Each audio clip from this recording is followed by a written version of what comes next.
চৈতন্য মহাপ্রভুর সংকীর্তন আন্দোলনে যে আনন্দ লাভ হয় তা জড়জগতের অন্য কোনো বস্তুতে আনন্দ নাই।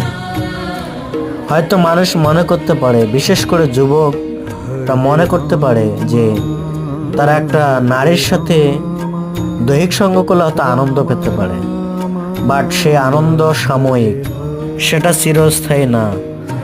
কেননা যতক্ষণ সে দৈহিক সঙ্গ করবে ততক্ষণ সাময়িক আনন্দ অনুভব হবে, কিন্তু পরে সে দুঃখ অনুভব হবে। কিন্তু হরিনামে 24টি ঘন্টা আনন্দ, সেখানে মহাপ্রভুকে নিয়ে প্রাধান্য দেওয়া হয়।